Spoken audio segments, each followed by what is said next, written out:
isn't just free will because it's quite highly heritable. By ignoring genetics for a century, psychology went badly wrong. Dr. Robert Plomin, an American-British psychologist and geneticist, famous for his work on twin studies, author of Blueprint, and is a world-renowned scientist. We learn about behavioral genetic hot items. Real Alice in Wonderland stuff. There's just no science behind the Myers-Briggs. Testing for, what do they call it, romance DNA or dating DNA. A little wicked in a way. It was parents matter, but they don't make a difference. 4 pages in my book, Blueprint, about got more attention than anything else. His research also has political implications. Of dystopias or environmentalistic. I mean, Stalinism, Marxism, Mao, North Korea. These are environmental theories. They really think that society can mold everyone to be the same.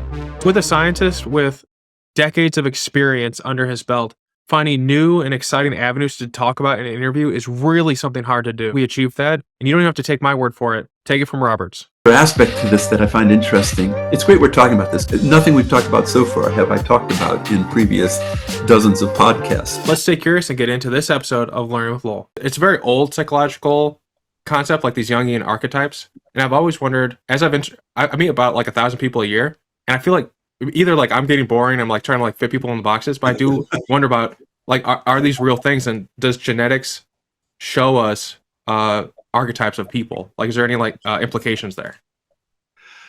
Well, I'm kind of against the idea of type of any sort, but especially Jungian archetypes, for which I don't think there is much evidence, even though they're still popular in English departments, but I don't think they've been done anything for science for forever. So the sort of genetics I'm talking about is complex genetics, not single gene genetics. And people are forever trying to create typologies, you know, in psychiatry, for example.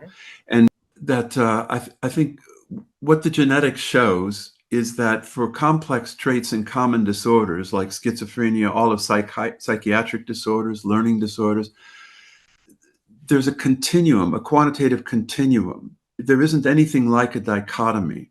So the problem here is people learn about genetics from Mendel, which is a single gene sort of approach.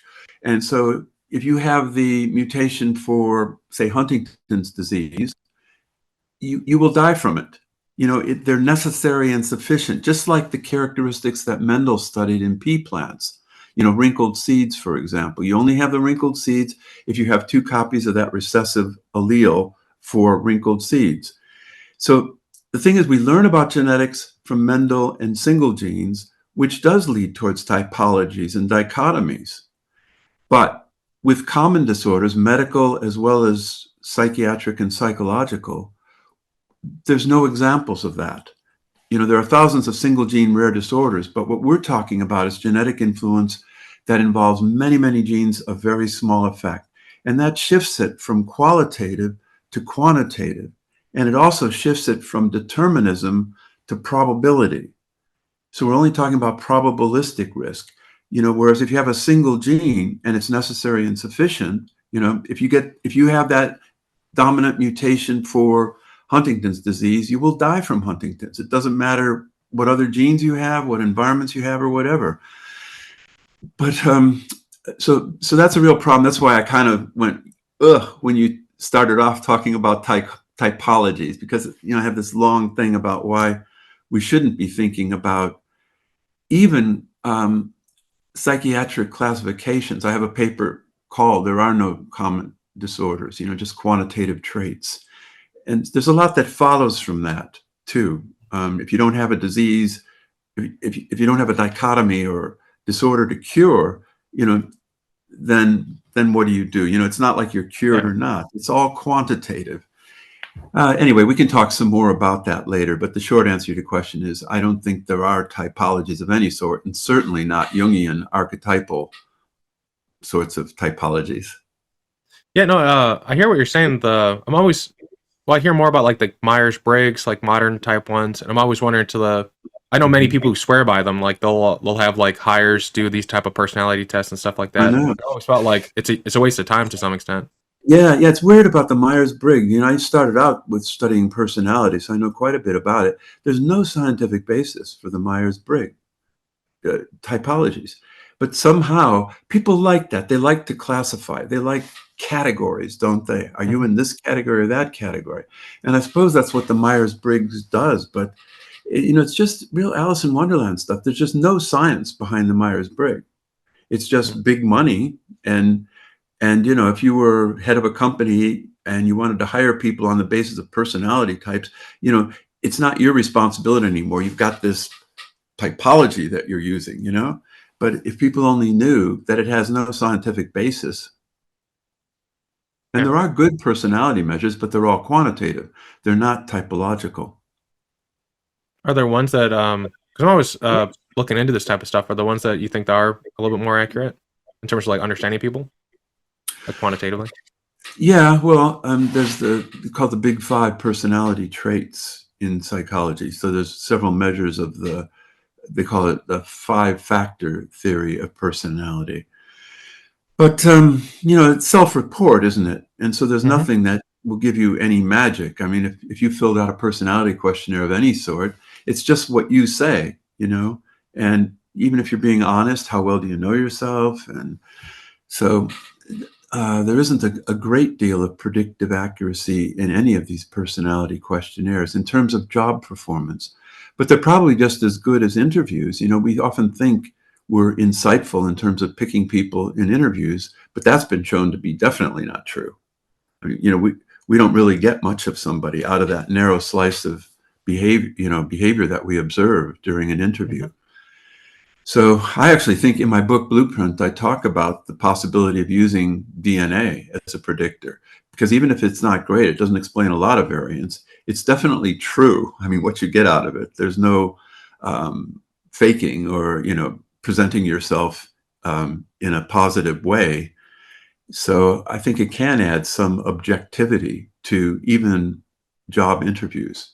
And that's sort of the way I think we'll end up talking about the DNA revolution going, is towards predicting things that we value in society, starting with the medical profession, which is happening now.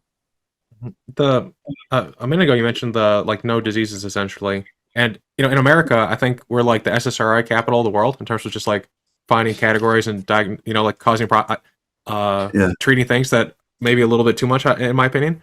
How would treatment change if we looked at it more from like a categorical, like I think like maybe like how the US does things versus like your perspective, like Well, how it's would not we help the people? U.S. too. It's a lot of say in psychiatry, DSM, the Diagnostic Statistical Manual, is more of an American thing, whereas ICD-10, the International Classification Scheme, is more Europe and the rest of the world. But they're not all that different. They're all based on classification. And if in terms of treatment, medicine now is moving away from trying to cure disorders. Like the prototypic example is, rather than waiting till someone has a heart attack and then trying to fix it, isn't it a lot better to predict and prevent? So that's one of the major directions medicine's going, is towards predictive medicine. And DNA is the best early warning system we have, because you begin life as a single cell, and the 3 billion base pairs of DNA in that one cell is the same DNA in the trillions of cells in your body. So it doesn't change in terms of inherited DNA sequence, which means that you could predict from very early in life who's going to get a heart attack.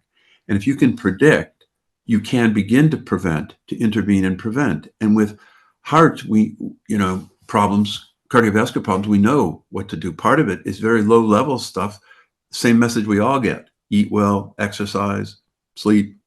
But you can go further than that, up the technology ladder, all the way to whole body MRI sorts of scans that can detect fuzzy arteries. But again, to intervene then, not to wait to do a bypass until you've had a heart attack, but to predict that and to prevent it. And I think it'll happen in medicine first. It's already happening, where DNA is being used to make these predictions.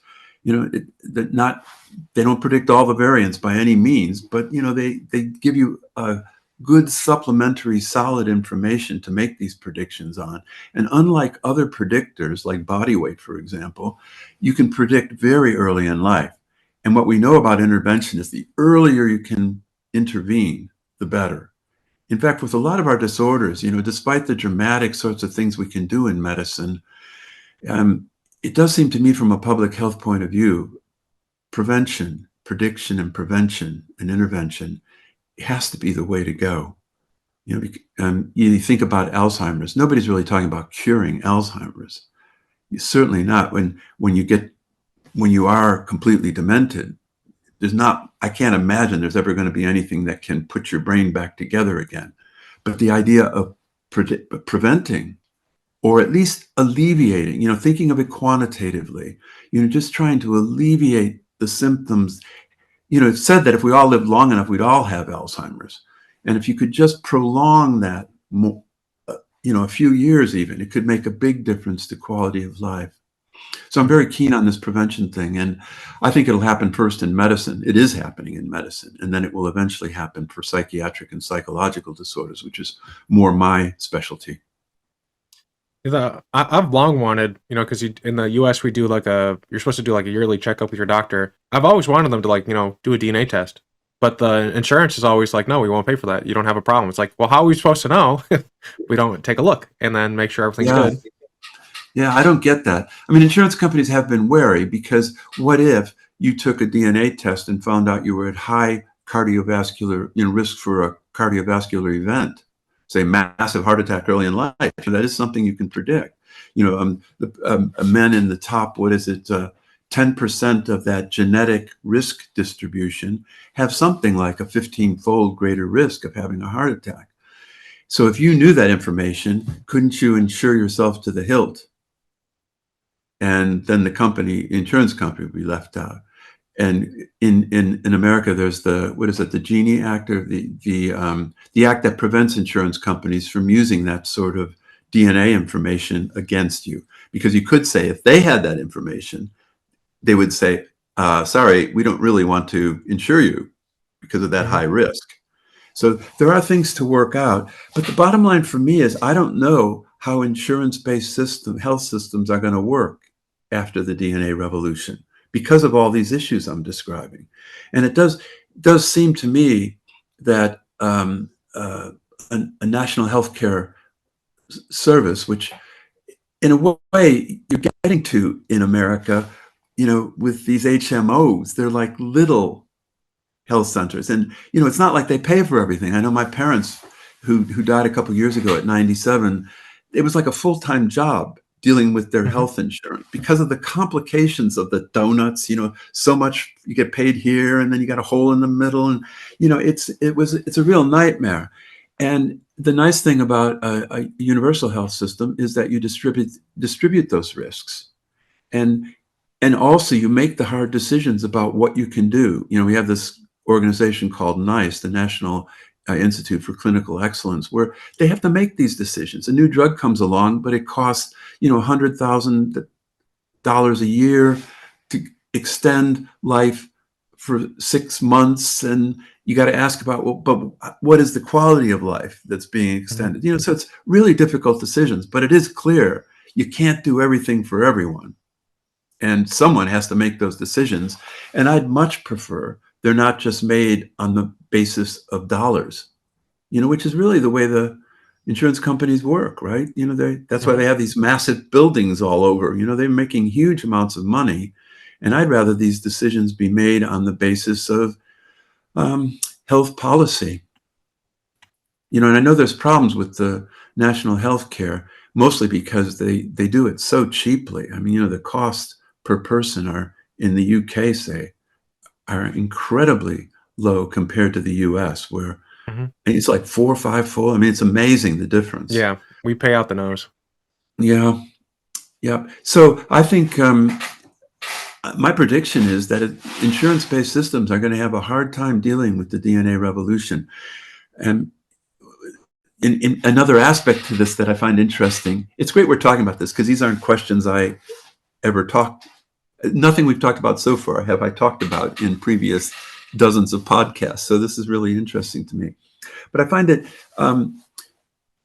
interesting to think that insurance works when you go to the hospital. So insurance kicks in when you have your heart attack. and then the hospital gets paid a lot of money. You know, severe heart attack is something on the order of $500,000 by the time everything's done. You know, you had the bypass surgery and all of that, not to mention loss of quality of life. But you'd think the insurance companies would be very motivated to prevent problems from happening. But there's sort of no money in prevention. Do you know what I mean? Mm-hmm. So, whereas in a national health service, prevention is just a no-brainer. I mean, you know, if you can avoid having people go to the hospital, that's fantastic. And no one making money is a good thing. I mean, if we prevent your heart attack and you just go along, you know, no problem, that's the best possible outcome. But it doesn't seem to work that way within an insurance-based system. Yeah, I have 3 books behind me on the insurance in America, and it's like a very complex subject. But at one point in time, they had caps by how much they pay for your life. They would say like, you know, we had like they'd cover you for up to 2 mil, and then you had to find something else. And then the next insurance would be like, well, we already know you know, ran up this with another insurance agency, so now you're going to pay like 5 times as much. I think in one of the the updates in the last like 10 years was they outlawed that. They made it so you can't do that anymore. Like insurance has to take care of you for the whole life, or like for as long as you pay for your policy or what have you. They can't make deterministic decisions like that, because there's so many moms that were basically doing the math saying that at 14 my kid will no longer be able to have insurance, and they were like, you know, raging against it, which appropriately they should, because then their kid will basically die. They can't cover anything.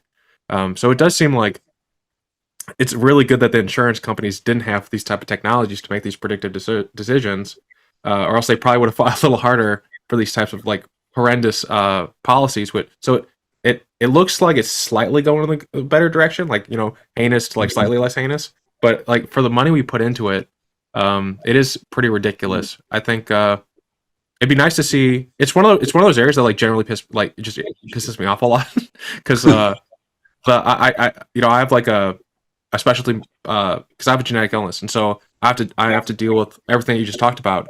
And they're like every 6 months or so, I have to take like a day off and spend like the whole day conference calling with like my doctor, insurance, and a pharmacy just to get things worked out. And I can't imagine how frustrating that is for people who are older and have less energy. But it's probably happening every day. And you know, in the UK with the National Health Service, a lot of people are frustrated with it because it's been so starved of funds in a way.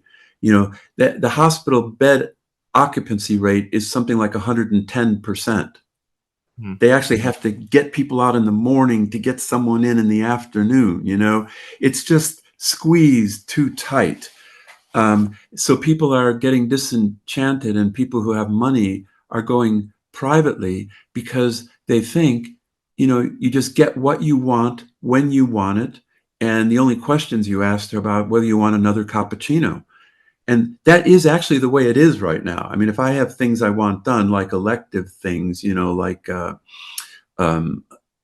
I had my knee surgery. I had a knee replacement. I had that done on the NHS, and it was brilliant. It was really good. But it was canceled 4 times before it was actually done because of a shortage of beds. You know, they had everyone there, but they had to cancel, which is incredibly wasteful in itself. But now, what have I had done? I've had a few other minor surgery things done, and I did that privately.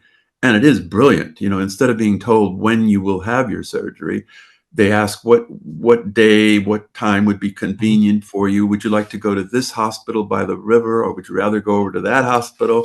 And it really is the case. The only questions you are asked are, do you want another cappuccino, or what would you like from the lunch menu? I'm not kidding. You know, it's like a plush hotel.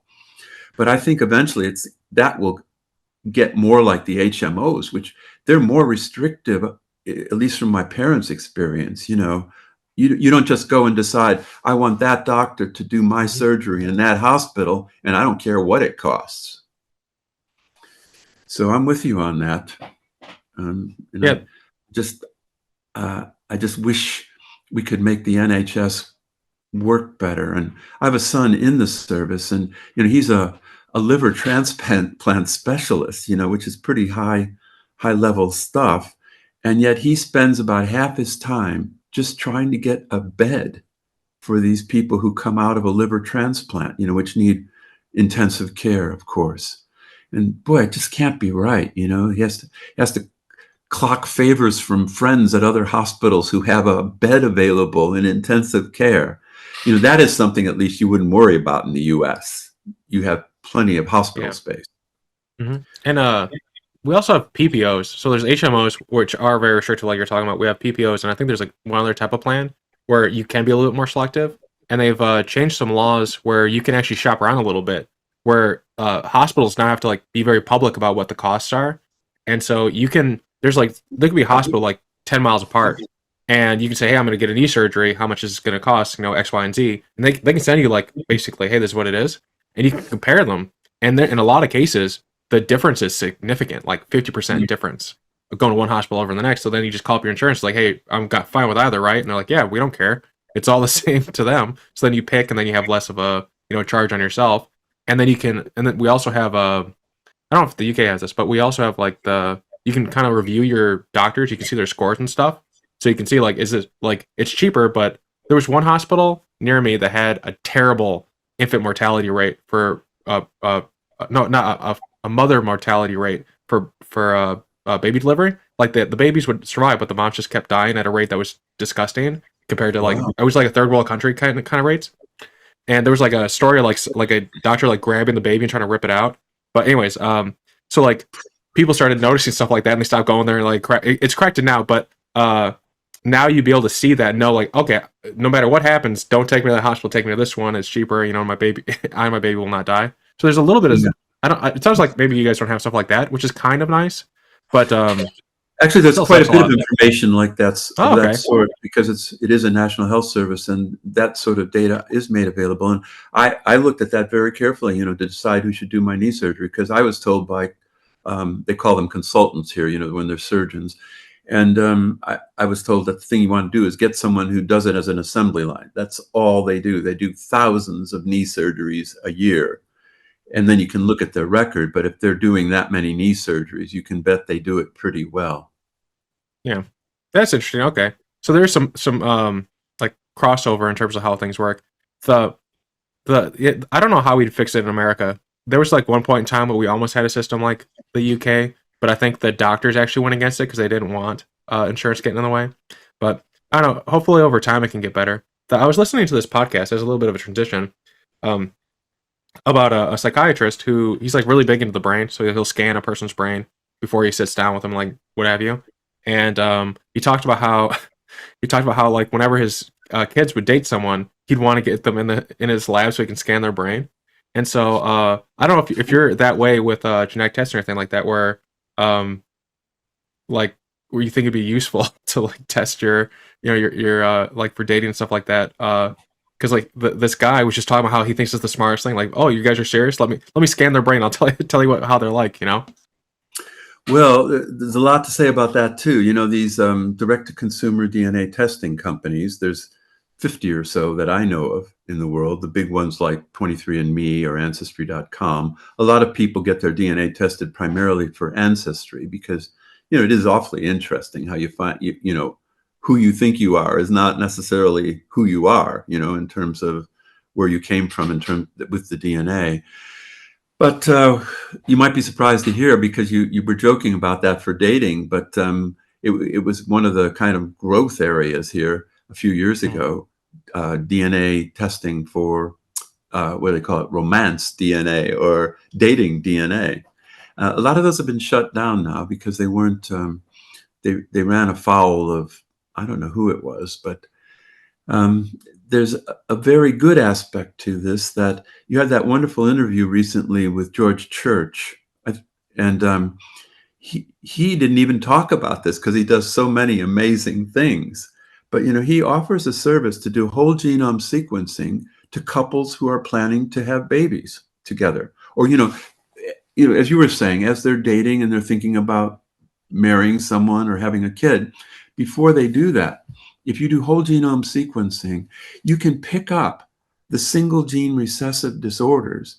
And if you could do that with everybody, you could almost wipe out these single gene recessive disorders, because all of us carry several of them. There's maybe 50 times more of us who have one copy, and that makes you a carrier, so that people know about say PKU or sickle cell anemia, one copy you don't see anything.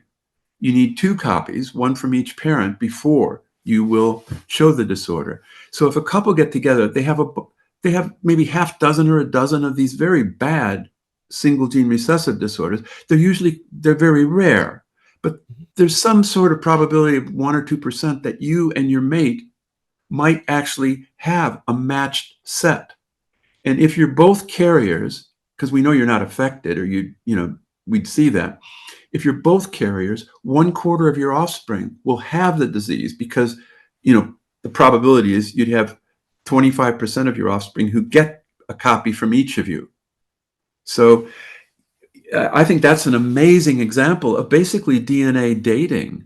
And it really, it's not just promissory. Ashkenazi Jews in New York, where their subject, they have a much higher rate of Tay-Sachs disease, which is another single gene recessive disorder where kids die early. It's just horrible. A lot of these mutations you never see because they're so bad, the embryo isn't viable. The stuff we see, as bad as it is just the sort of benign tip of the iceberg, really, because those at least made it to birth. But then, they, in the case of Tay-Sachs, can have a horrible first few years before they die, and there's nothing you can do about it. So the Ashkenazi Jews, which already had arranged marriages to some extent, they decided that they would add to that DNA testing for Tay-Sachs, and they have almost eliminated Tay-Sachs. Because if you were going to marry somebody, I don't know, in these days you say mate with somebody or whatever, you don't, in England and Europe especially, people don't get married until after they've had a kid, by and large, to see if it works, But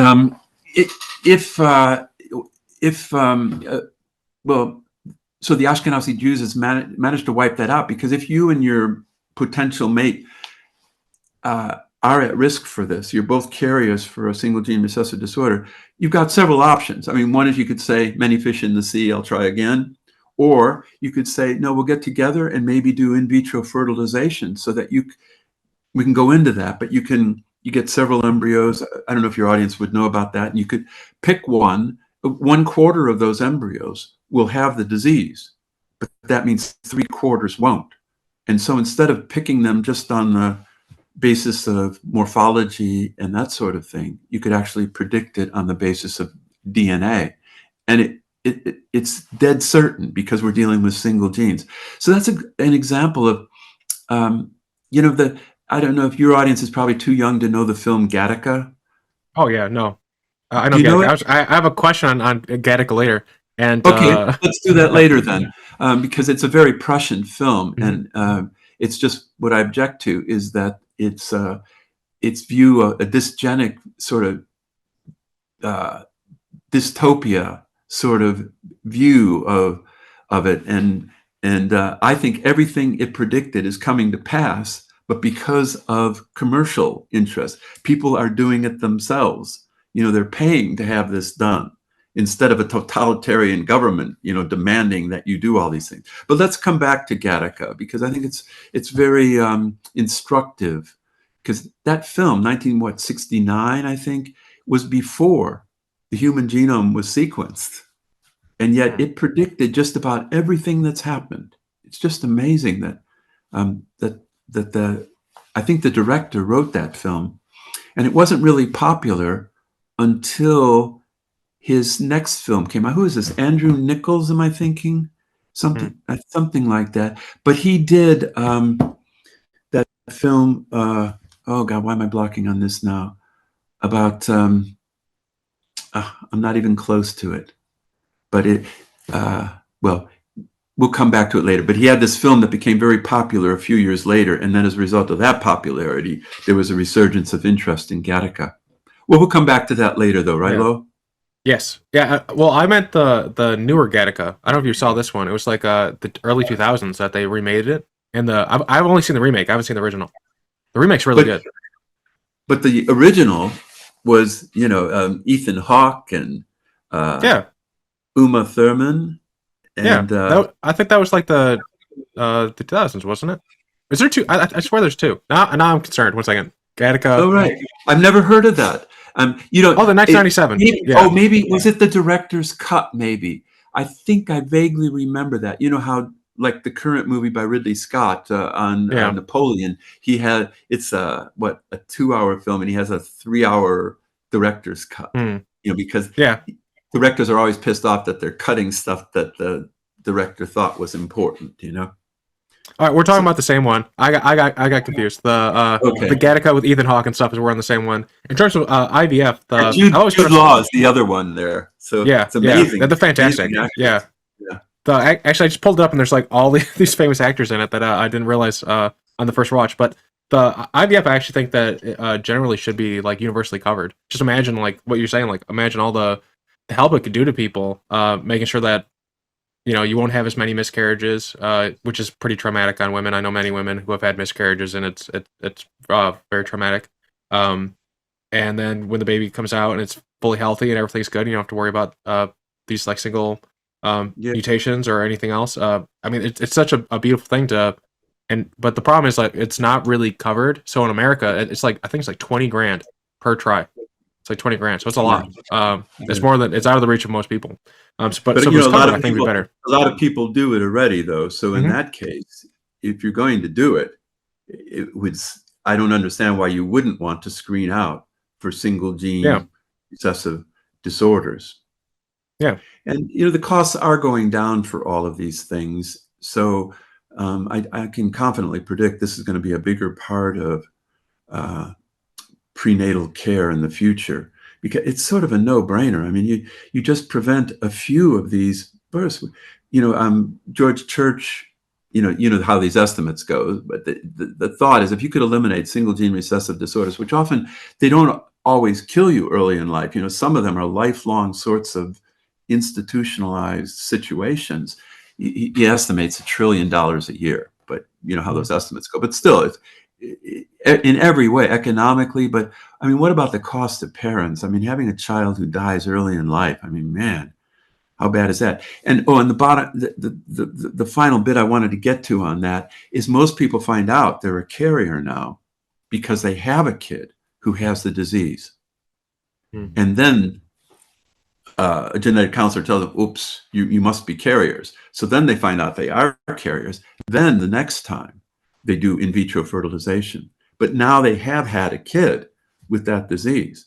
So if you could cut out that first step and, move to the second one, it's got to be a great thing to do.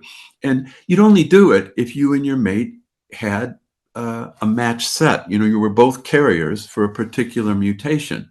And that should only happen a few % of the time. But, another thing I want to get onto is we're all 27 million people have paid to have their DNA tested. And I think some countries, Estonia, Finland, and the UK has an 80 million pound project along this line, a pilot project, to get your whole genome sequenced. And you can carry it around on a little memory stick. It's not that heavy, 2 GB or something like that. So I think in the future, everybody will have that. So if you've got that and your mate has that, even if it's not Gattaca, where she actually, you remember that scene with Uma Thurman? She goes in and it's a place where women would take like a hair. The follicle of a hair has DNA. So she takes a hair from who she thinks is Ethan Hawke, her love interest, and has it tested. And so it comes back with this long report, which is glowing because it isn't Ethan Hawke's DNA. It's actually a hair that he implanted in his desk just for this purpose, but it was Jude Law's hair, who in the movie is this super athlete, superhuman being and everything, who had a spinal injury. So he was paralyzed, and he was letting Ethan Hawke, for a great deal of money, use his DNA. So, but I thought it was funny to see that they had this dating service, which allowed you to, you can get DNA very easily. Just that bottle you're drinking from, you'll leave a cell from your lip, your cheek inside, and all you need is one cell, because then you can, through polymerase chain reaction, you can amplify that and get a bucket load of DNA, and then you could do all of these DNA things from. That's what That's what the FBI and CIA and all the other intelligence agencies are doing big time. That's another thing that they got right in Gattaca. It's revolutionized forensics. But remember, that was a big part of the movie. Someone was murdered in Gattaca, which is the training center for astronauts, and they were looking for DNA cues. And so anyway, I just think it's a fascinating movie. But what I like to do is to say, look, they predict bad things. Every aspect of it they think is going to be bad. I could turn each of those into good things. Like the one we talked about was prenatal screening. And we also talked about preconceptual screening, which is DNA dating, basically. It can be bad, it sounds bad, but it actually can have a very positive angle on it. I mean, that's probably the most positive one. And I'm surprised George Church didn't even mention it during his long conversation with you, because I think it's totally brilliant. To be able to predict, to get rid of some of these recessive disorders, and only if you want to. I mean, we're not talking about government saying before you can get married, you must do your DNA test with this other person. But why not just get started on a volunteer basis, or angels like George Church saying he'll do it for nothing? Mm-hmm. Yeah, I think that I read it once that like a lot of times people like friends. And people end up together, they're genetically more similar than like other people. Yeah. Like for some reason, like we're attracted to that. And so I've always wondered, like, to what extent, a DNA test like we were talking about could help better understand people. I know like typologies were something you didn't like, but I always wonder, like, to the extent, like how individual are we, or versus how probabilistic are we? And is there like rules of thumb we could use to understand the world around us? It's actually that some of the companies trying this failed out, but because I do wonder, could it help? Could it help people, who feel very disconnected, make connections? But it sounds like it would take a lot of work in terms of getting people to get, the testing and stuff. But compared to in the U.S., because it's not cheap, not yet to the point where like everyone can do it. Do you think that genetics, so let's say like the kid's been born, we did the screening, all this stuff, like they're coming out raisins or whatever the phrase is. Can genetics help us understand how best to raise the kids? Like I know in the book you talk about how like kids, like the environment doesn't have that big of a play, but there is somewhat of a play. So can we use genetics to like these tool tests and stuff to optimize how to raise individually like the different kids? Yeah. Well, I was mentioning that DNA dating was a hot thing about, a few years ago. Right now, the hot thing in the DNA testing world is marketing to parents of kids for exactly what you're talking about. Telling them your kid's good at musical ability or good at learning or likely to be ADHD or whatever. And especially in Southeast Asia for some reason. I know of 50 companies that do this, and something like 40 of them are in Southeast Asia. And a number of those in mainland China, only for Chinese. They don't, but a lot of the others are Singapore and places where they do market outside of their country, an international sort of market. And I think it's bad in a way because it preys on parents' anxieties, but in a way it can be useful and will be useful. Like you can predict height and weight quite well. And height, if you wanted your kid to be a basketball star and you could predict he's highly unlikely to reach 5'5", for example, But the neat one is with weight. People, I think we've done surveys and people know height is very highly heritable, meaning differences between people in height are due to inherited DNA differences to about 90%.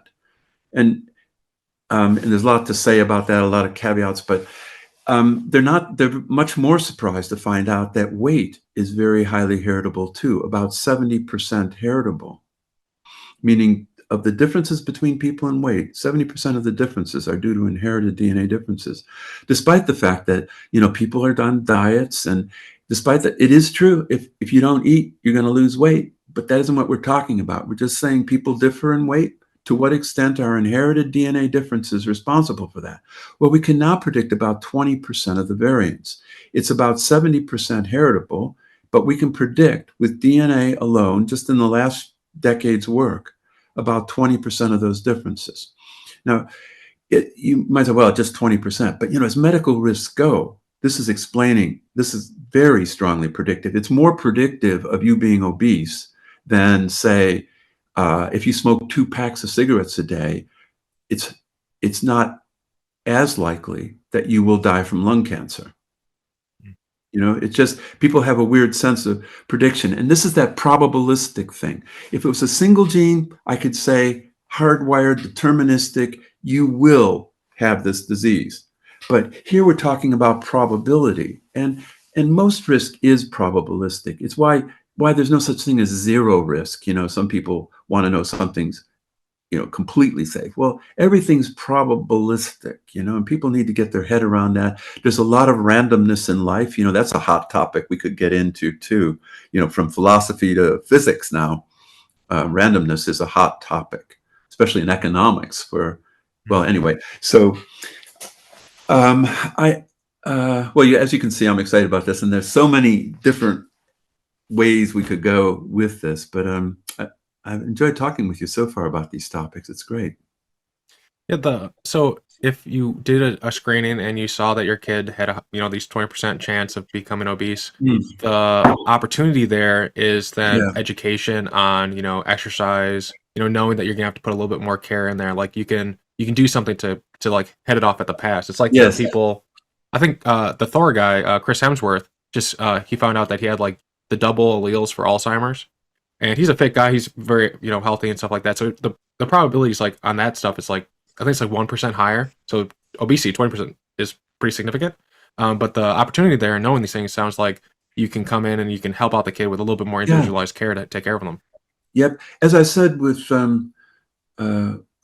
exactly right. I'm glad you brought me back to the point. I didn't make the final point there, and that is exactly right, that if you knew you were at genetic risk, your child was at genetic risk for becoming obese, and it isn't becoming obese, it just means being heavy. It isn't like obese, yes or no, for example. You could do the things we're all supposed to do, eat well, watch what you eat, diet, exercise, that sort of thing. But as a parent, you could do a bit more than that. I mean, you could watch as your kid hits this, it's called an adiposity rebound. Some kids right around 7, 8, 9, in middle childhood, they suddenly become very heavy. And so you could just monitor it more carefully and not wait until someone's obese. Because with all of these disorders, from alcoholism to obesity, everything, depression, or heart attacks, if you wait until it happens, it's very hard to put Humpty Dumpty back together again when they fall off the wall, because there's so much collateral damage. So I just think, again, prevention is a good thing, and it's not so silly, parents wanting to find out about their child's genetic predictions. In Southeast Asia, it's said, I don't know if this is true, but I've read it in several sources, that it's the go-to shower gift now, a DNA test kit. Because so if you found out your kid was going to be obese, it doesn't mean there's nothing you can do about it. It means actually you can do something about it. You can pay more attention to it. Don't just let it happen, because your kid doesn't wake up obese one day. This is a slow process of putting on these pounds over your life. And actually, that's my highest genetic risk score for obesity. And so I'm at the 94th percentile in terms of this distribution of genetic risk. And it was really quite liberating for me to realize that it's a lifelong battle of the both. It isn't just free will, because it's quite highly heritable. And people have trouble with that, because they say, but, if you didn't eat like a pig, you wouldn't be fat. Well, that's true, sort of, but it's easy for skinny people to say. People like us have, you find it easier to put on weight. Psychologists talk about 2 major processes, food satiety. When you feel full, normal people say, oh God, I would be sick if I ate anymore. And I'll say, yeah, I'm go out to a restaurant and say, no, I'm full. But then I start eating the rest of the food that's left on the table, And then the other thing is food responsiveness cues. It's hard for me to walk past the bakery. I used to bake bread, but I can't do it anymore, because the thought of warm bread, with butter melting on it, I'd eat the whole loaf of bread, So Hmm. it is harder for me, and yet it doesn't mean I throw up my hands and say, okay, well, I'm just a genetic fatty, nothing I can do about it. It actually motivates me to do more about Hmm. it. I have to think about it. I like arrange my environment. I just don't have junk food around the house because, with the best of will, when you're tired or not feeling well or something, you just say, okay, there's that bag of chips that they're talking to me. I'll just have one or two chips. What's the problem? But of course, then the whole bag's gone, right? Hmm. So I think it's very useful to know about some of these things. Now, the problem with marketing to the parents is they pretend that they can tell you what to do as a parent if your kid has a genetic risk for, say, ADHD, or they tend to emphasize talents. You can develop your children's musical talents. But something I don't like about that. Partly it's on the talent side.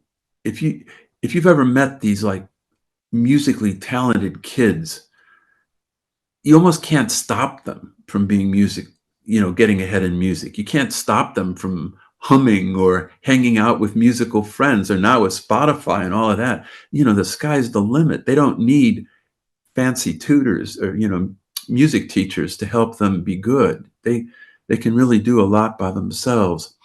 So I think uh, I have a whole bugaboo against this parenting industry, because the 4 pages in my book Blueprint about parenting got more attention than anything else, because I was saying parents, the subtitle there is a little wicked in a way. It was parents matter, but they don't make a difference. Hmm. And in that they matter in the sense that, yeah, kids can't grow up by themselves and they ought to have a nice environment to grow up in. But parents don't make a difference in the sense that their kid isn't a blob of clay that they mold to be what they want it to be. They need to understand they have much less control over their children's outcomes than they think. And in some ways, that can be a saving grace, because 1% of the population gets diagnosed as schizophrenic. And you don't know your kid is schizophrenic until they're in their late teens or early 20s. And then in the Freudian days, or your friend Jung, that you'd be told that it was what you did in the first few years of life. It's, caught mother blaming typically, but that's so wicked because it's totally wrong. There's no evidence for that. But imagine your kid gets diagnosed as schizophrenic and you're told it's what you did in the first few years of life. You can't go back and change the first 3 years of life. So I think genetics can never do as much harm as the environment has done in terms of mother blaming. Yeah, I wonder about this all the time. That a lot of movies are this idea that like parents are kind of in the way. Like there's a new movie. What was it called? Elemental or something, where basically the woman didn't want to run her parents' shop, but her parents really wanted her to do that, and it created a lot of anxiety in her. But she had like this talent for something else that she really wanted to cultivate, and the movie basically rectifies when the parents get out of the way, and she can start doing the thing that she enjoys, and she's happier and stuff like this. And so I wonder all the time, um, how much of it is like trying to stop molding the clay and then like listening to clay to see where it wants to go, because I think a lot Exactly of people right. come in with this top down like I need to do this because I want you to be successful. It comes from a very good, you want them to have whatever you want them to have and made for them. But I often wonder like how much of it is it just getting out of the way. And I don't know if you're a fan of Ben Franklin. I know you're in the UK now, so I don't know if you can be a fan of these guys anymore. But for the Revolutionary War days, but when he was a kid, his dad took him to a bunch of different places and just watched him to see what he would like. And that seems like a lot of ways what you should do with kids nowadays is just kind of like listen, but at the same time like some parents are millennials and stuff are apparently listening too much and like letting the kids like dictate things. I don't know if you ever back stateside, there's kids that are like running their parents around the stores and stuff, and it's kind of fun to watch. As like I don't have kids, so I understand it, but I do But wonder to the extent. I couldn't agree more with what you're saying, though. It's the sort of message I was trying to get across in those 4 pages of my book, that parents have less control than they think, not just because of genetics, but the way the environment works isn't the way we thought it worked. But the point you're making is good. That's what I say. Bottom line is parents should relax and enjoy watching their children become who they are and helping them become who they are, rather than trying to make them into something the parent wants them to be. because it doesn't work. You don't have as much control as you think. And just as you said, I think what's important is for parents to do things for their kids because they love them. They want life to be nice for them. And part of that then is finding out what they like to do, what they're good at, which means giving them, like you said, Ben Franklin's father, giving them opportunities to see what they like to do. And that's such a different way of thinking about parenting than the usual way where, the parent sort of decides what's best for the kid. And that, really doesn't work out very well. Plus, I can see a lot of parents just being so anxious. They think one false step and their kid's going to be screwed up, And I just think there's a real need for parents to be able to relax and enjoy their children. And part of that's seeing who they are as an individual. And it's so important to do things because you love them, not because you're trying to make them into something you want them to be. I often use the example of if you're trying to find a mate and you pick somebody and you say, well, she's not bad, I can shape her up into being someone I want, and you reward her for becoming who you want. That's a recipe for disaster, but it's sort of it's the standard operating procedure for children, it seems. And one last thing before I go on a rant about the parenting stuff is, there are supposedly, like if you go on Amazon and just look for parenting books, you find thousands of these books. But, you can't find one that mentions genetics. And for me, the most important thing parents need to know about parenting is genetics. And what one neat aspect of this is a saying that parents are environmentalists until they have more than one child. So you and your children are 50% similar genetically. If you have more than one child, they're 50% similar genetically, but that means they're 50% different. So genetics predicts that they will be different. And the thing is, parents are environmentalists until they have more than one child, in the sense that with your first child, like shyness is one of the more heritable aspects of infant temperament. And if your child's shy and you ask parents why, you invariably get one of two answers. Because I took her out too much when she was young, or I didn't take her out enough when she was young. But then because it's highly genetic, if you have a second child, chances are that child won't be so shy. And then parents start saying, wait a minute now, they were different from the get-go. And I didn't do that because, if I took the one out a lot, I probably took the other one out a lot, And so parents begin to realize when they have more than one child, how different children are from early in life, even though there's the 50% genetic similarity.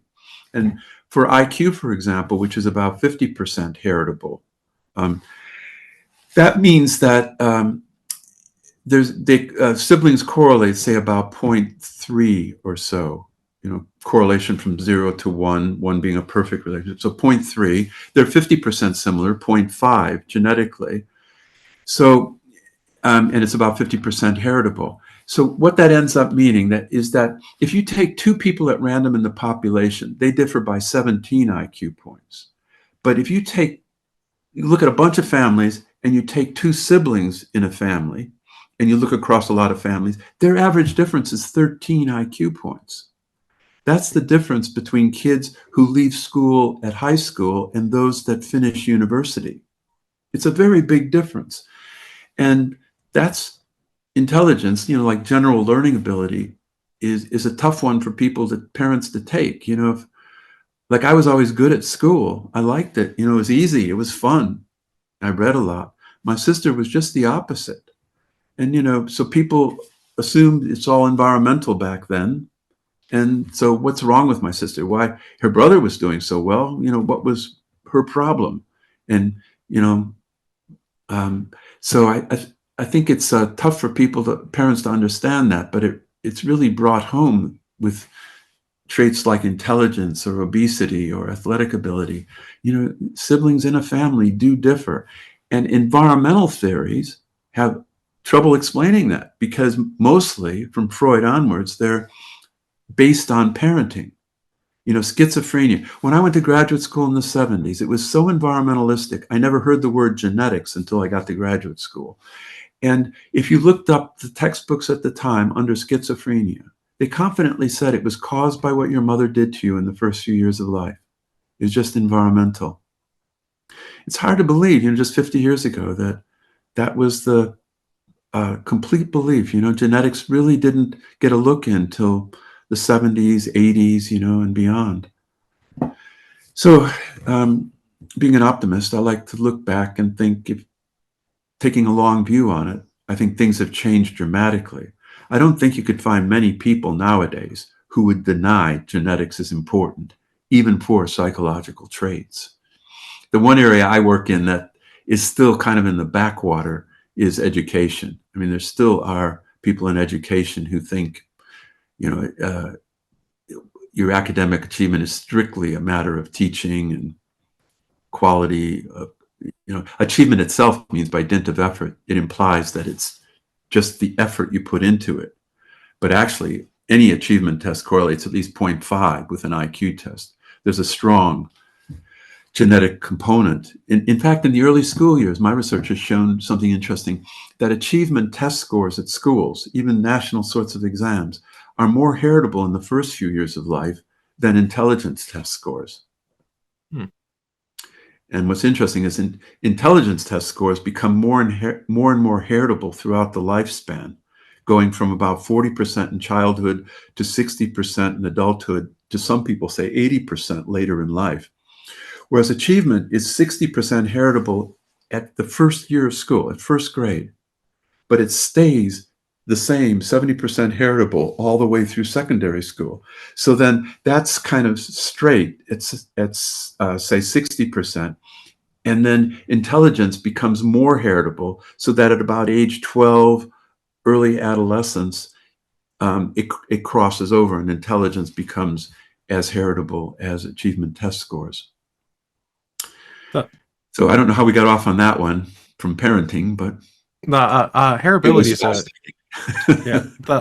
related to heritability. There's this idea of like generational trauma. I think if we were to go to Jungian, which I know you don't like them, but I think it's like the ancestral memory or something, like inner DNA is like our ancestors, like that's why we're afraid of snakes or something. But I do wonder about generational trauma. Like I'm reading a book on the Holocaust right now, and I have a friend who is the granddaughter of someone who survived it, and they talk about how like it still affects them to this day. And so I was wondering, like, to what extent things that happen to grandparents, epigenetically or genetically, are affecting people as it goes down. Is that like something that's is generational trauma like a real thing from a genetic standpoint? From an epigenetic standpoint, that isn't genetics. Genetics is meant to kind of provide the constancy of the species over the last, many generations, right? And so it doesn't reflect your grandparents' experiences. That's sort of Lamarckian, really, which is anti-genetic. Lamarck kind of screwed up Russian agriculture for decades by insisting that genetics isn't important, and they missed out on the whole genetics revolution in agriculture, which is really about hybrid vigor and all of that sort of thing. And so Lamarckian is the idea that giraffes have long necks because they stretch their necks to reach these leaves that other animals can't reach. So what you're saying is kind of Lamarckian, isn't it? That something in the experience of your grandparents could somehow change their DNA. What people are thinking about there is epigenetics. The first question I often get asked in a public audience is, after giving a lecture, it's about, well, what about epigenetics? And epigenetics is interesting. Everything in between genes, brain, and behavior is interesting. But what's important to know is that what we inherit is DNA sequence. And the epigenetics has to do with gene expression. And it involves these marks that silence genes with methylation. But that isn't inherited. That involves RNA, and RNA evolved to be responsive to the environment. DNA evolved to be to reflect our evolutionarily expected environments. So they work together well, but expression has to do with immediate responses to the environment. And the idea that there's transgenerational methylation marks, I'm quite convinced there's nothing to it. There's a few examples people give in mice, but Adrian Bird, who's the UK sort of specialist in this area, has studied the processes, two elaborate processes by which in a mother's egg, it goes, processes wipe out all of these marks, these epigenetic marks, so that the embryo, created, the zygote created from the sperm and the egg then, is free of those epigenetic marks in the cytoplasm of the mother's egg. And so some things slip through, some changes might happen, but by and large, why have these massive processes to wipe out all those marks if there was some advantage to them being preserved? So I think people, the word epigenetics means above genetics, and some people like it because they like anything that isn't genetic. They want to say, oh, see, it's really not so important, your inherited DNA, because, it just changes, and these Lamarckian ideas that, it can change. And I know people bring up the Dutch famine, but there's a number of critical responses to that too. So I think, 99.9% of what we're talking about with inheritance is inherited DNA sequence that comes from that first cell with which you began life. A hot topic now is somatic mutations. The DNA does mutate, as it's highly accurate in its reproduction, but it makes a mistake every many millions of times. But those mistakes add up. They're called somatic, that they're body mutations. And a lot of cancer involves those somatic mutations. So those aren't inherited, and you don't pass them on. The only mutations you pass on are mutations in your sperm or egg. So I think I basically say, when we say inherited, we mean DNA sequence variation that you got from your parents and that you pass on to your offspring. Yeah, I know it's I think George Church and Dr. Dwadna, there's I think Zhang. There's a third guy in there that is like predominant for CRISPR. They've talked about how they're very reticent about engineering the germline for this reason. They want to like not mess with the DNA that's been passed down for millennia. Just a slight tangent back, because I had a note on this. All these companies are popping up with basically trying to implement a lot of the research that you've done over the years, like your book, like a lot of the principles of like probabilistically looking at your DNA, like the romance, etc. How often are they like calling you up, trying to get you on the board or something, like trying to get you involved more in that way? Yeah, well, I'm just the opposite of George Church in that I never want to be involved in the business side of things. There's other people who can do that, and I like being I like just doing the research. And it seems very privileged to do it in an academic environment where I'm sort of free to do what I want to do. I don't have to do things to make money. So I'm just kind of spoiled that way. Partly it was, I grew up a poor inner city Chicago kid, and I was working one summer in a automotive plant on an assembly line. I wasn't on the assembly line. I was, just bringing supplies and that sort of thing. And man, I decided I never wanted to be in business. I never wanted to have anything like a 9-to-5 job where you're looking at the clock and you say, can it really just be 5 minutes later? It seemed like it's about 5 hours. So I was always turned off to business. And I don't know, I was never into making money. If you're into making money, you probably don't want to go into academia because, you don't get paid very well. But man, the reason it's so competitive is that the benefits, really outweigh those costs. To have the freedom to do what you want to do and be in an intellectual environment, I think it's just amazing. I feel very privileged to do that. So I don't want to waste my time making money. Mm-hmm. So I hope that isn't. I hope that isn't insulting to you, because I know that's no what worries. you do. I love learning. Like but when I was in college, I wanted to do very similar stuff to you in terms of like researching the mind, like neuroscience and stuff. I wanted to go on to get my PhD, but unfortunately, I got sick and I couldn't do that. But I'm similar in that I don't focus on the money. I just focus on problems I like to solve. So it's not in any way insulting to me.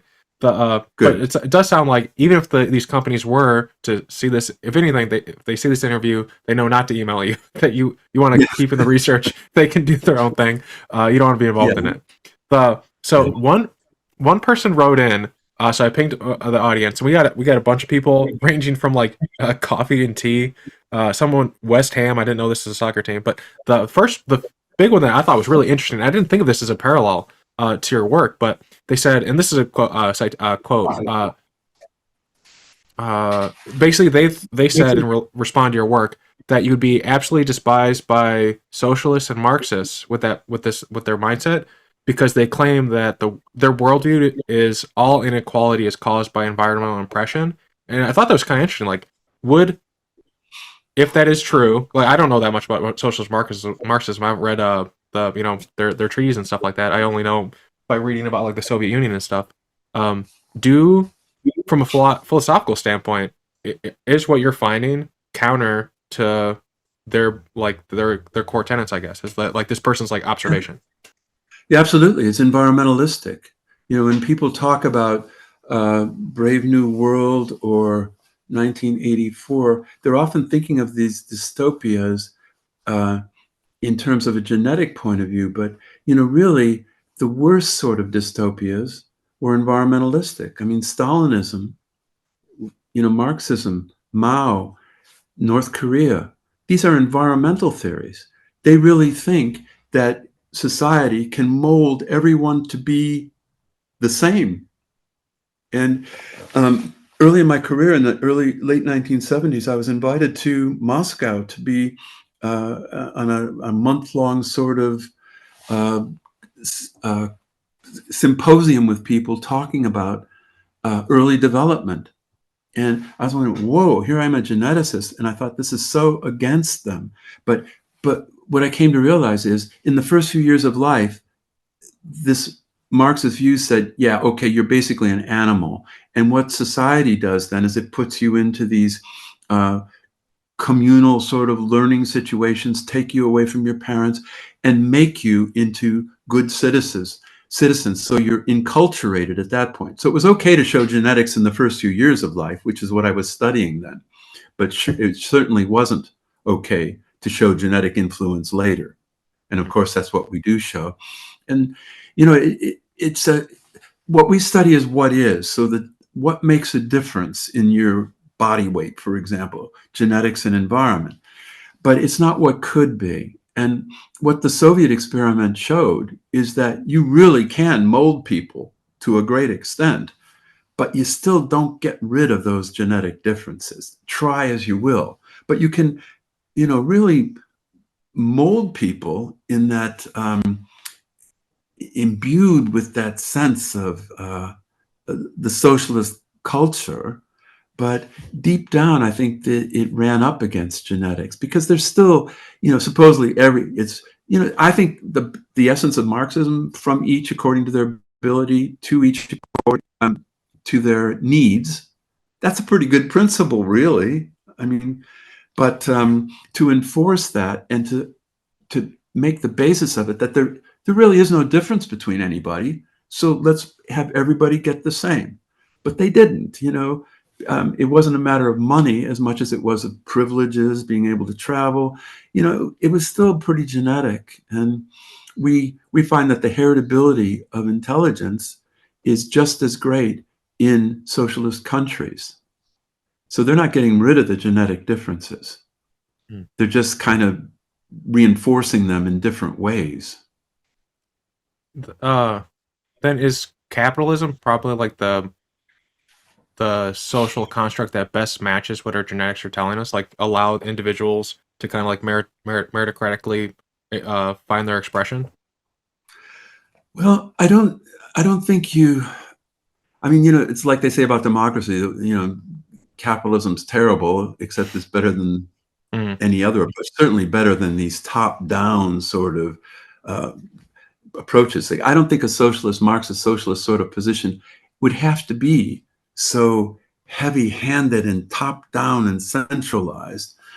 And, we've seen the problems with capitalism, like in 2008, for example, if it's unconstrained. But meritocracy is a difficult topic. It's, a lot of this depends on your values. And I guess I should say at some point, there's no necessary policy implications here, because policy depends on your values. But from a genetic point of view, you'd think meritocracy is a good thing, but actually merit implies that you deserve something, and ocracy implies to be led by. Democracy is to be led by the people, supposedly. But what merit is there in the chance set of genes that you got? You don't deserve any credit for that. And there's a book by my colleague Paige Harden, who Harden, called the what is it called? The genetic lottery. And it is a lottery. I mean, if you have bright parents, you're likely to be brighter yourself. But still, the particular genes you get, the reason for sex is that it's mixing up genes, and you're a unique combination of genes. And so you don't deserve anything as a result of that. You could say you already got your credit, because you probably got a better education. You're probably doing better in life as a result of that. So it doesn't warrant special merit, you could say. And so, but then the other side of it is, you must recognize that some people are a lot better at things than others. And who do you want flying your airplane? Do you want to just say, okay, passengers, who wants to fly this airplane? You don't want to fly on an airplane like that. You want a guy who's very well trained. Same thing with your surgeon. So you do recognize ability, and you want people to be selected on the basis of their skills.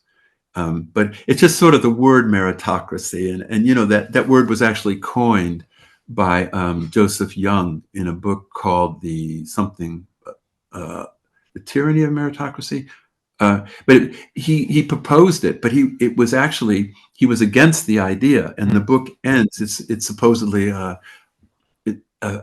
it's this sociologist who is sort of supposedly writing this autobiographical piece about how meritocracy sounded like a good idea, but then when it was employed, it created huge divisions in society, which some people worry about now as well.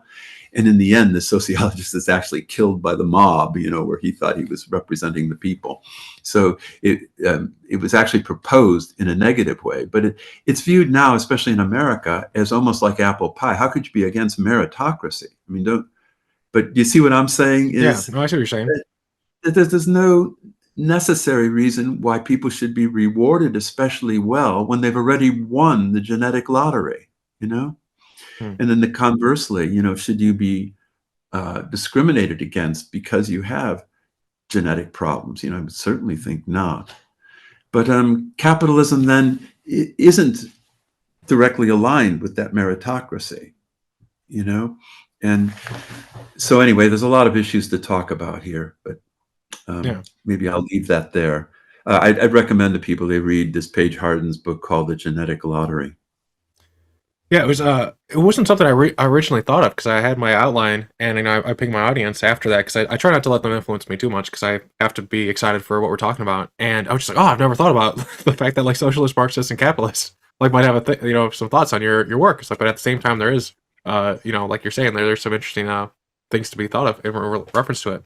So here's a fun question. Then we're definitely going to join into Gattaca after this, but and I will give this person a citation since they didn't use their real name, but it's Bolivian Dancer. I know that's not their real name. Do you support West Ham? Just a fun question before we get into some Gattaca fun. No, we've got 4 kids, and they all support different football teams. Soccer. And I've actually never liked organized sports like that. I was at Penn State in Colorado, in Texas, and I never went to a football game, for example. Somehow I don't like that mass thing. I know that's what turns people on in a way to it, but I just don't like mobs, I can sort of see them, but we see that now on Twitter, with mobs forming. And so I never really liked that. I played a lot of sports, but always individual sports, but that's just my personal preference. So I don't really support any football team.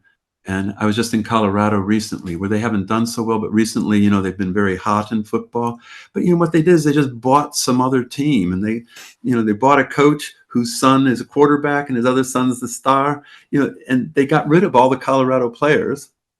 I mean, that's what I don't like about English football. It's huge money, and they just buy these players. And what was the last one? $80 million they Wow. paid for a player. You know, so. Somehow that doesn't, it's certainly not the Olympic idea of sports, is it? You know, where it's just a matter of the biggest paychecks. So Yeah. And then anyway, I don't support any team. Then the Sorry bonus. to spoil that. I mean, it was a fun question, and No here I worries. gave it a very dour answer. No, I prefer authentic answer, so I think the person will like it too. Though they will probably talk about the greatness of West Ham. They've encouraged me to watch a game. But then the bonus question for them is coffee or tea? I drink both. You know, I drink more coffee than tea, though, I must say, and especially now with these Nespresso machines. You know, we can really get addicted fast. So I drink a huge amount of coffee, and then later in the day I drink tea, and then I move towards herbal teas even later. You know, somehow I don't like the harshness of coffee later in the day. Yeah. All right. So then Gattaca time. The high level question is when will polygenic scores, you know, be functionally complete? When will the movie of Gattaca be the present versus like a future? That's the interesting thing about sci-fi for the last like 50 years. It's like a lot of the future is very present. Like we're like living the future. Yeah. Yeah. And as I was saying earlier, Gattaca was amazing in that it predicted everything that would happen, even though it was done. It was in 1969 before the human genome sequence, which was 2003 basically. So it predicted 4 major societal changes. One is DNA identification. In the film, everywhere you go, you have to get a DNA sample and to verify who you are. And there's some people who opt out of that system, and they're like down and outers. You know, the government doesn't take much control because anything you want to do, like Ethan Hawke couldn't go to school because he had been supposedly has a genetic defect from early in life. So now that sounds bad, right? You know, you get identified everywhere you go. I don't know if it's much worse than facial recognition technology, which, you don't need to get a DNA sample, right? You know, you just need to have your face and you see it. But there's an example now that sounds bad, but it's actually revolutionized forensics completely, with this barcode. It was the first thing that was done with the DNA revolution in 1987 is to develop, it's a type of DNA marker that involves repeats. They're called restriction fragment length polymorphisms. And it gives you like a barcode. It looks just like a barcode, but it's a unique identification of each individual.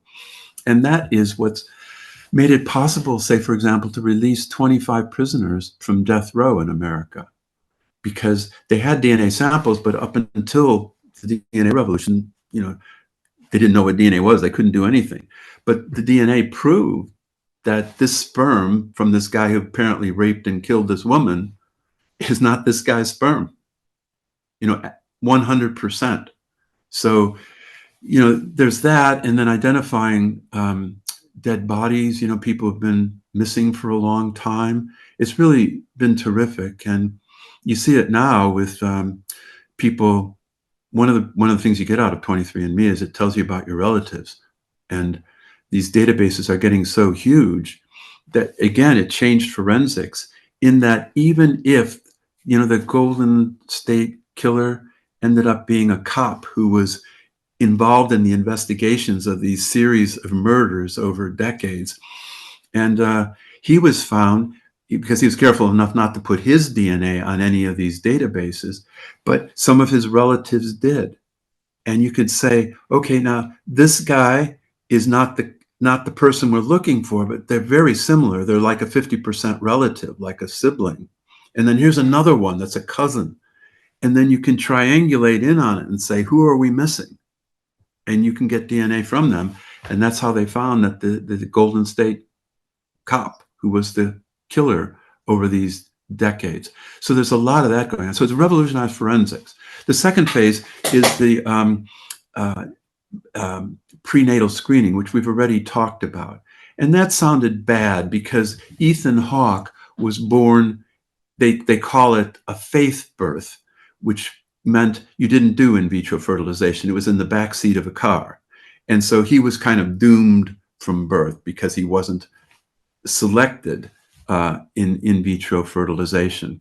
And they even imply a more sophisticated service in which they're testing sperm and egg. Because rather, if you just test the embryos, you just get a dozen or so. But what if you could test sperm and egg from a mother and a father? So that sounds bad. And Ethan Hawke, found out at so that's in vitro fertilization, and that leads to designer babies. People worry about that. But as we said, there's a lot of positive stuff that could come from it, most notably George Church's attempt to get rid of single gene recessive disorders. The third thing is screening at birth. And that's where Ethan Hawke ran afoul because they found out he had cardiovascular risk to die very early. And so the point of the movie, the subtitle of the movie, Gattaca, is There is No Gene for the Human Spirit, because he wants to go into Gattaca, which is his astronaut training center, but there's no way. He couldn't even get educated because of his genetic profile. But he used, as I said, he used Jude Law's DNA, and he managed to get into Gattaca. The last scene of the movie is him jetting off to one of Saturn's moons. And so, it's like he won, with great effort and despite all the odds against him. But actually, if you think about that, how cool is that for his colleagues in the cockpit with him if he's at great risk for having a cardiovascular disease, a heart attack? What if he popped his clogs on the way to the Saturn? That wouldn't be too cool in itself. And you could also say, if he knew about that genetic risk for heart attack, there's so many things you could do in life. Why would you pick something that is so physically, exhausting and difficult? Why not pick things that are more in line with what you're good at and what you like to do? True, yeah, you can overcome the odds and stuff. Like I could be skinny despite my genetic propensity, but why not go with the genetic flow, rather than swimming upstream, I would say. But the danger, that seemed like a bad. They present in Gattaca this birth screening of DNA as such a bad thing. But really, if you could pick genetic diseases and then prevent them and predict and prevent them, as we talked about before, that's got to be a wonderful thing to do. So there's, again, another way in which the movie makes it look bad, whereas I would say it's played out to be good. And then the fourth thing we also mentioned is pre-conceptual DNA testing, and that's DNA dating, basically. And we said, here's that sounds pretty bad in some ways, but if you look on dating websites, maybe it would be nice to have some honest information, about, instead of about your good sense of humor and all of that. You could say, well, here's my DNA, and it's I look like a pretty good prospect, for example. So I think all of these things are positive, but the biggest picture there about Gattaca is that it's a dystopia. Everything's bad about this new world of the DNA revolution. Whereas, and it's often bad, like 1984 and Brave New World, because it's a totalitarian government imposing this on people. But really, the subtle message of Gattaca is it's not. It's led by people. People buy into this. And that, I think, is the most amazing prescient aspect of Gattaca, because everything we're doing in the DNA revolution is consumer-led. 27 million people pay about $150 to do their DNA testing. So they're doing it because they want to get this information. And so I think that's kind of interesting. And like with facial recognition, for example, too, which I think is more dangerous in terms of loss of privacy and that sort of thing.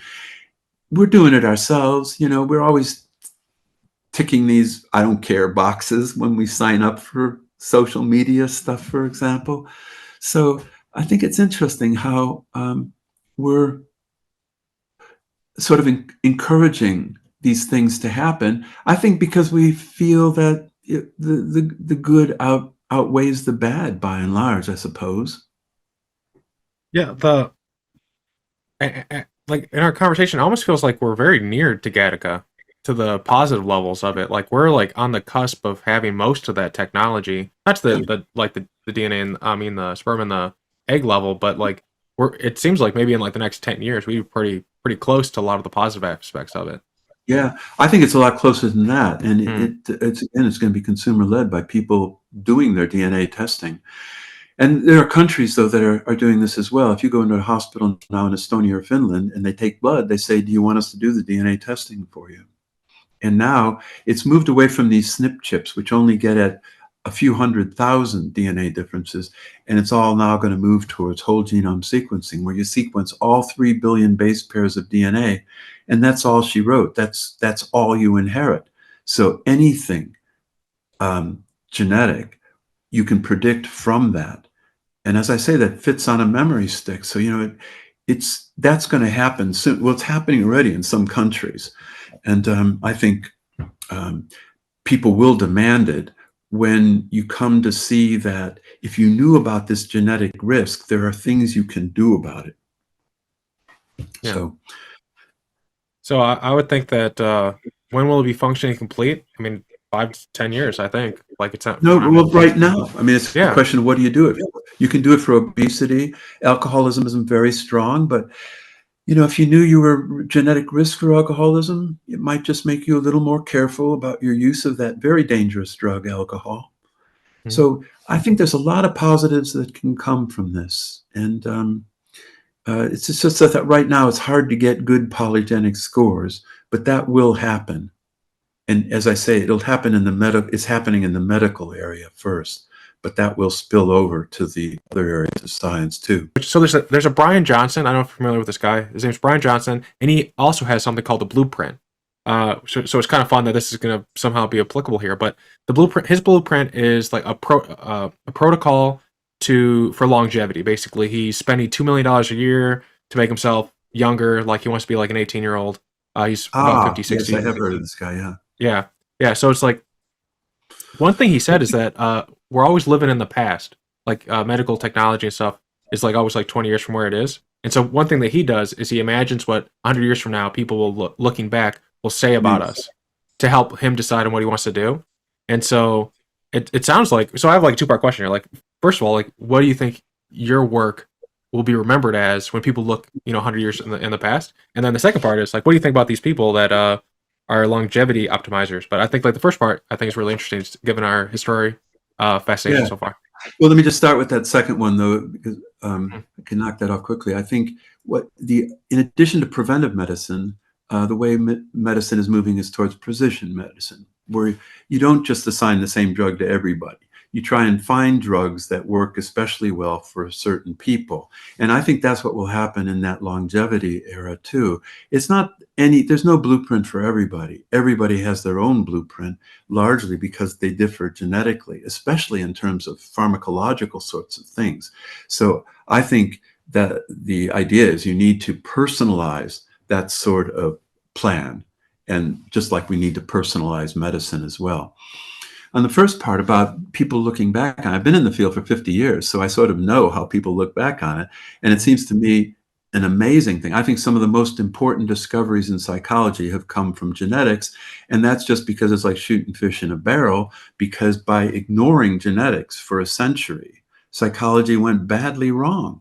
Just assuming that the environment is all important. Environmentalism, the idea that you are what you learn. Genetics doesn't even get mentioned. No one even thought about genetics. People know that things run in families. Schizophrenia runs in families, no problem. It's because of environment. It's because fathers pass that on environmentally to their children. But we now know what they pass on is genetics, and that the environment's important, but it's not the nurture in nature and nurture. It's not systematic effects of family environment. Whatever it is, it's making two kids in the same family as different as kids in other families. So that's the other way in which parents don't have control. Not only do they not have control over the genetics, they don't have much control over the environment either, in the sense of making a difference in their kids. So I think there've been some of the biggest discoveries in psychology from genetics, and they're already getting recognized. But the next wave, of course, will be the DNA revolution. And I think Blueprint got criticized because I say in the book, I'm a cheerleader for it. I think there's a lot of good that can come from it. Yeah, we have to be careful about people misusing it, but there's plenty of people worried about that, the doom mongers, for example. But I don't want to belittle it. Yeah, data privacy, there's a lot of issues there. But I'm just excited to have something that has so much good potential, and I want to maximize that good potential. So that's, I think, what the next wave will be. I hope to be involved in, but it's all of the life sciences. This isn't just psychology or psychiatry anymore. All of the life sciences are revolutionized by the DNA revolution. Sweet. Then I want to thank you for coming on the show, Robert. And everyone, if you thought what we talked about today was fascinating, check out the book. It'll be in the show notes. You can basically find it everywhere, I think. And thanks, Robert, for coming on the show today. Great talking to you, Lowell.